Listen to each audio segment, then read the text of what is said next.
The Secrets of Movies and TV Shows is brought to you by the Star Quest Production Network and is made possible by our many generous patrons. If you'd like to support the podcast, please visit sqpn.com/give.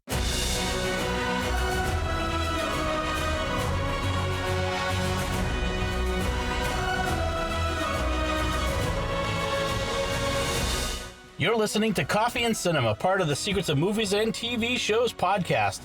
I'm Dom Bettinelli, and I'm here with Father Chip Hines. Hi, Father Chip. Hey, Dom. Long time no see. Very long time. So, before we get to what we're here for, I just wanted to point out, it's been over almost exactly two years since we've last done this. The last movie we saw together was the movie 1917. not in 1917, but the movie 1917. But it feels like that. Feels like a century. Then the flu hit. Yeah. Then we got a pandemic. Yes. So in case you're new here, we've just come out of the theater where we saw the new movie Father Stu. Yes. And we're going to give our initial first impressions and some thoughts. We'll have a spoiler-free part and then a spoiled part, although this isn't the sort of movie where you get spoilers. I mean, you know what happens to the guy. You should know going in. You pretty much know going in what's going to happen. Right. So let's talk a little bit about this movie. So the premise of the movie is it's based on a true story of Father Stuart Long, a priest of Montana. Helena, Montana. I was going to say, I forget which diocese, but it's the Helena diocese. And it tells his story of, his hardscrabble beginnings. He was a boxer. He was kind of a thug. He was kind of, he was really... a rogue, if you will. Really, really rough around the edges. Oh, yeah. And then he went off to Hollywood to become a movie star. He ended up starting to go to church because of a girl. Yeah. God intervened in his life in a big way. He had an accident during which he had a vision. Right. And decided to become a priest, and then had to fight his way into the seminary, and then was diagnosed with a degenerative muscle disease that would eventually take his life, but not before he was ordained a priest. Yes. So, and that's not really a spoiler because the movie is called Father Stu. It's not called Mr. Stu. Right. So let's get our first overall impressions. What did you think of the movie as a whole? What it did right, and then maybe a little bit of anything that it might have lacked. Yeah. I thought number one, it's one of the first movies I've seen that has the Catholic stuff right. Yes. The prayers at Mass, just the general stuff that's so easy to get right, but Hollywood never takes the time to do. Right. Except, with Mark Wahlberg as the star of this movie, he's a Catholic, and he wanted, I think he wanted it to be representative of the church and how things happen. I thought that was beautiful. Yeah. I thought, my initial thought on Mark Wahlberg was he was good. I mean, he's always good. He's a good actor. He's a good actor. And I thought his dad, played by Mel Gibson, was a really great character. Yeah.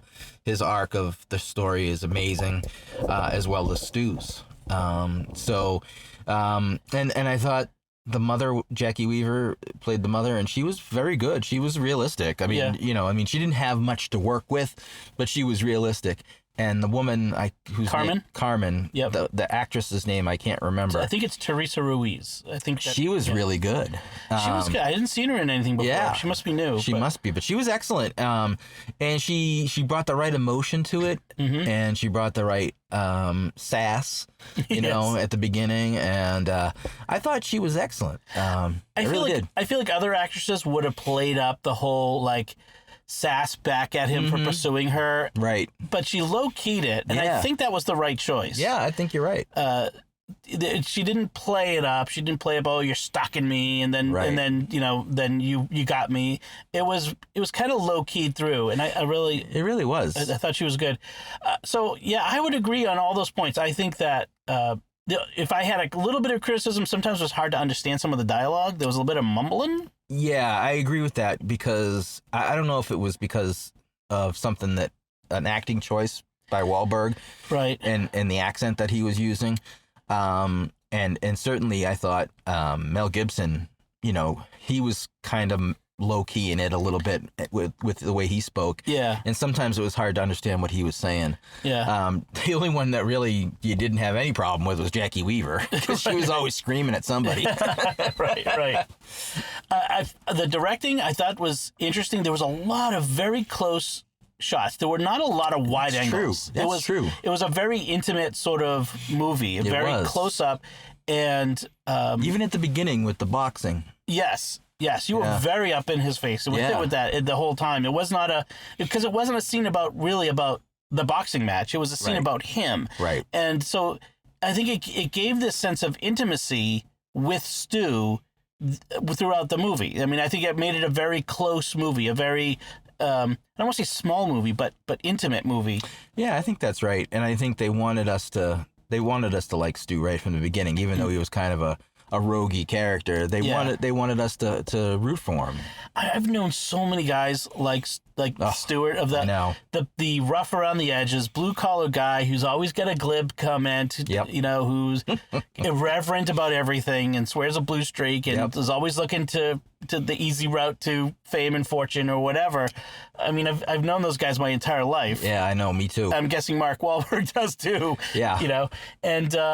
And so it was really interesting. They didn't, as a Christian movie, quote unquote, I'm making air quotes, it was not a Christian movie in that sense. There was no. It's a Hollywood movie, right? There was no saccharine. There was no easy out. There was no glib reply. It wasn't the sinner who has that big moment and then suddenly has converted and I've seen the light and now all is peaches and cream. It wasn't that. No, because his life, I think he struggled all the way through. There was not a time when that guy didn't struggle, and so it was. Even though he had that vision, even though he had that sense that what he was doing was right, he had a struggle for everything, and it was so hard to watch. Even after that moment of conversion, even after he enters the seminary, there was moment after moment where he's confronting God in prayer, and when he threw himself to the ground in the chapel and crawled, which recalled what Carmen's dad had said. In my country, people crawl on their hands and knees to the statue of the Virgin. That's right. Out of devotion. Yeah. And he was like, I want you to do that to my daughter. And he's like, I'm glad I've got carpets in my apartment. Yeah, exactly. But this was him doing that. That was a little foreshadowing of him crawling on his belly to God to say, I have thrown myself at your feet. I have given myself entirely to you. Why does it seem like you're throwing me away again? Right. And that's a hard thing to, try to work through. I mean, I as a priest and as someone who's been through the seminary, I mean, I know guys that struggle with, everything, trying to conform themselves to Christ and trying to just struggle their way through the seminary, and they struggle with, usually it's not the academic work, it's usually something that has to do with the spiritual life, right? And whether they're making the right decision or not, right? And that's the thing about Stu, that in the movie anyway, that was interesting, was that he never, once he saw that vision, once he kind of had the idea, he never doubted at that point, right? Like he always he was sure that he was called to be a priest. Like right from the beginning, and it took me a while to get there, to be honest with you. I mean, because, you hear that call and then you go, oh man, that's not for me. And, you struggle with it, and he never struggled with it. It was interesting. In real life, probably he did. Yeah. Obviously in a 2.5 hour movie or whatever it was, they got to cut stuff out and they got to, but they were going for something a little bit different, I think, but just the idea that you could be that sure, that kind of struck me, and I was kind of, it's kind of awe-inspiring. Well, and then because they kind of set it up with, he was certain that he was called to go to Hollywood to become a star, right? And nothing, as anyone said, none of the setbacks, none of the obstacles that he encountered, stopped him. And then Carmen, who, the good Catholic girl, who shooting down the atheist boy, he was certain. He just said he would not. He was relentless, and he got baptized for her. For her. At first, it was for her. Yeah. I love this, like the scenes where like he's in RCIA or he's in the Sunday, Sunday school, and the things that the people are saying is right out of some catechism book. Oh, sure. And the way he responds is right out of the way people actually think about these things and confront you. Exactly. And that's the thing I really like is the realness of Stu, the realness of a faith journey. Yeah. It didn't feel set up. Too often in a movie or TV, you feel like, oh, it's kind of pat, it's kind of set up. They set up the situation so that he has this perfect opportunity. Right. And all these other things. It didn't feel like there were these, like it was set up for him to succeed. No, gosh, no. He was, if anything else, they were setting him up to fail all the time. I mean, he was, he just didn't have any kind of breaks along the way. He had to make all his breaks. I think of that scene where he goes in after he gets the rejection letter and, basically kind of talks his way into the seminary. Right. And, I mean, that's a fantastic, that was a fantastic scene because I just think, every time he talked with that priest, he had that priest thinking about, like, what was I saying? What was I doing? He just, he kind of got, he gave him something to think about. Yes. Every time. And he relented. Pretty much every time. I gotta say, the Malcolm McDowell character, the rector of the seminary, was I've met that priest so many times. They've got the glib, like he was rattling off the prepared stuff right out of canon law or whatever policy statements of the diocese. It just rolls off the tongue like way too easy. Guys we know, guys especially, who are able to do that. And Stewart was would cut through the BS, right, and just lay it on the line.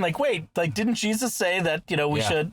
Well, that was great. That was the great thing about Stu is he was able to, he was able to soak in those moments of Jesus's life and bring them to the real situations. Yes. And even at the moment when he's given his homily and near the end, he has a way about him that you believe it. You just believe it. You just this guy's so authentic. This guy is not just spouting off something he read in a homily preparation book or something. Exactly. Oh, that scene in the prison. Yes. I mean, perfect. And when that brings up the other seminarians and guys who become priests, like his one friend Ham, right? Who when he first meets him goes like Ham, like a pig, it's a biblical name. Yeah, well, it's the pig. And then the other guy, Curtis, I think it was Curtis, and you just you hated that guy. Yeah. That guy was so sanctimonious. Oh, he was such a jerk. But holier than thou, Yes. But he was really the only stock character, don't you think? But even him in the end, there was a redemptive arc for him, then there was a understanding of why he was that way, and it kind of reveals that truth is everyone is fighting a battle, right? And he had his own battle that he was fighting, that we didn't get to see until the end. I thought that was really great. It was good. I love the confession scenes when Stu would go to confession with the priest, Father Carlos, I think it was. Yeah. Oh my gosh, that was so funny. They were so good. He just said things that you don't necessarily ever hear people say to priests. You know, and it was kind of funny. Just spoke his mind. Just spoke his mind, and his language was never real good. And, yes. But I have no problem with that, and there's a lot of complaints on the internet about the language in the movie. I don't care about that stuff because I think it was used in a way that showed that someone can change, that someone can grow, and someone can be better. Right. But also just and it's real. This is the way people talk. Right. You can be all holier than thou about it, but the fact is the people that we're meeting out there. Yeah. This is the way that they talk, and so one thing I want to get to is the pivotal moment in the movie, the crux of it. Actually, no pun intended, but I'm going to intend that pun, which is when he's in the bar. Yep. And he's drinking his sorrows. And the guy is talking to him, the guy with the long hair. Yeah, the long-haired hippie guy. The long-haired hippie guy. And it's clearly, obviously, it's Jesus. It's Jesus, yeah. And I'm trying to remember that this is one of the reasons why it's hard to sometimes do this podcast. I know. Because we just saw the movie, we've only seen it once. but he kind of lays it on the line for him, and again he's real with him about suffering, about I suffered too. Yeah. And just had one of the funniest lines in the movie you can't really repeat. Yeah. right. And then he ends by don't go driving now. Yeah, exactly. Because he's been drinking, and then he does go driving, and man, that accident was brutal. Yeah. Which you see in the trailer. You see the accident in the trailer. It was bad. It was bad. And I thought he was dead. Yeah. And as he was laying there, he has this vision of Mary. Virgin Mary, yeah. Holding him and talking to him about Jesus. It was interesting how there were times when they would cut out the sound. You didn't hear the dialogue. You could see them still talking because what's being said is not as important as what is happening, what is being done. Right. There was like that again near the end when he fell in the bathroom and his dad has to come in and pick him up. Yes. And man, as a dad, I'm feeling that scene because like a dad who has to see his kid in that situation knowing what's coming. And it was kind of great to see how his dad reacted. How Stu's sacrifice, his suffering, really did bring about good, especially in his parents' lives. And it did. They at least his dad came to faith. I don't know about his mom. I don't know. But the parents reconciled. Yep, they got back together, and it was beautiful. It was a beautiful ending to a beautiful movie, and I really, at the end they start showing a clip from the real Father Stu. Yeah. And I've watched some of that, and he's just a powerful witness, and that's a powerful witness to the redemptive suffering. And I think that's something that this world doesn't really understand or like. Right. That's true. And the world doesn't understand suffering. Suffering is always and everywhere bad. Right. And suffering is not good. I mean, but it can be used. It can teach you. It can teach you. Right. It can be a tool.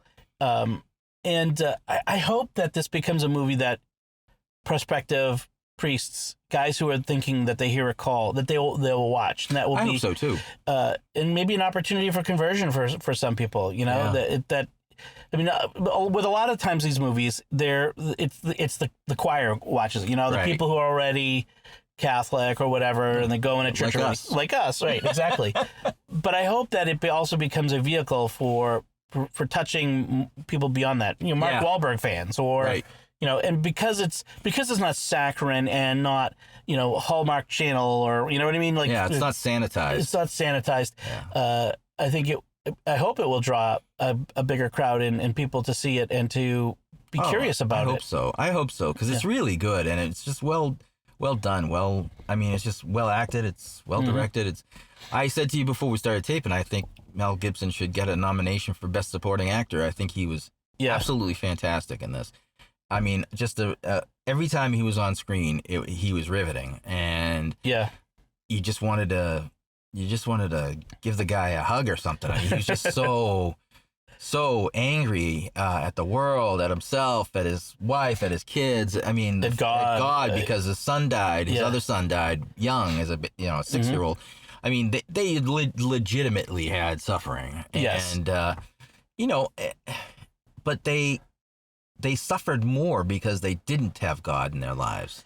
Right. And they began to heal when God was in their lives. And that's, I think, one of the messages we can take from this movie, is that when it's the opposite. Don't push God away, gravitate towards God, reach for God.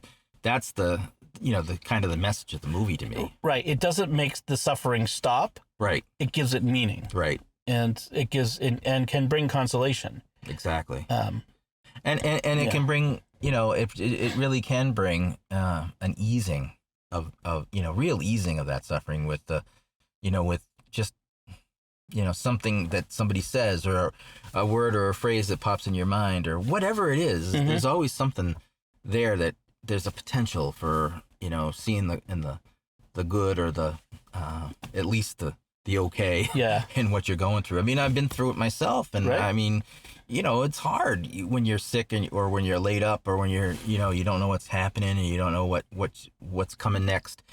it's hard. I mean, you really, Right. I mean, it's I know a you've struggle. I've been through a lot of that stuff yourself in your own life and in recent years. So I can imagine how you might have identified with that.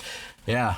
I got to tell you, that last scene, the ordination, really got to me. It did me too. It was amazing to see. I mean, especially, I would imagine, especially for you as someone who has been through ordination, to encounter that again and to think about your own ordination. Yeah, that's immediately what I jumped to. When he was lying prostrate on the floor, I jumped back to the cathedral, the Holy Cross, when I was being ordained 18 years ago, this coming month. Wow. And, it was just like, oh my gosh, I was right there. I felt the old ratty carpet and, I mean, it was, I just felt it. I felt like I was back there. And it was real emotional. I was getting really choked up, and it was hard. It was hard to watch because he was struggling so much. Yep. And he was, he seemed legitimately like a special guy. Yeah. Yeah. I'm curious whether they actually did a surprise ordination. I don't think that was the case. I don't think you can do a surprise ordination. I've never heard of one. No, we're springing it on you. So, yeah. I mean, he thought he was getting married because Carmen was there. Yeah, he's like in a white dress.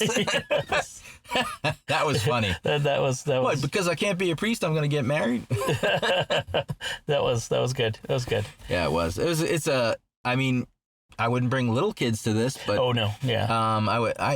think teenagers could probably handle, like older teenagers. Probably could handle the language. It's nothing they haven't heard before. If your kids could, I mean, R-rated for language, that sort of thing. Yeah, I would. And it's violent. There's some violence in it with the boxing. There's boxing and stuff. And the accident is really horrific. Yeah. That's hard to watch. I mean, it was hard for me to watch. I mean, I knew it was coming, and it was hard to watch. Yeah, exactly. So yeah. So, I think that's about it. I mean, it's. Yeah, I think we've covered it a lot, and I think people should see this. They should put aside the fear of the bad language, and they should see it and watch it for what it is, a story of redemption. It is a story of redemption, and it's a perfect time. We're recording this in the Easter season. Exactly. It is a perfect time to see this movie. Amen. All right, so we want to finish up by telling you to remember to like The Secrets of Movies and TV Shows on Facebook, retweet us on Twitter, leave us comments, subscribe in Apple Podcasts, Google Play, Stitcher, TuneIn, your favorite podcast app, or at the StarQuest YouTube channel. Be sure to share the podcast with your friends, then help us grow this community and reach more listeners. We'd love to hear what you thought of Father Stu or what we had to say about it. You can let us know by visiting sqpn.com/secrets or the StarQuest Facebook page and leaving some feedback, or send us an email to secrets@sqpn.com, or join the new StarQuest Discord community at sqpn.com/discord. We'd like to take a moment to thank our patrons who make it possible for us to create Coffee and Cinema. Today we want to thank Fabian A., Donald M., Julie D., Sandra M., and Daniel C. Their generous donations at sqpn.com/give make it possible for us to create the Coffee and Cinema podcast and all the shows at StarQuest. You can join them by visiting sqpn.com/give. Until next time, Father Chip Hines, thank you for joining me for Coffee and Cinema. Thanks for having me, Dom. And once again, I'm Dom Bettinelli. Thank you for listening to The Secrets of Movies and TV Shows on StarQuest.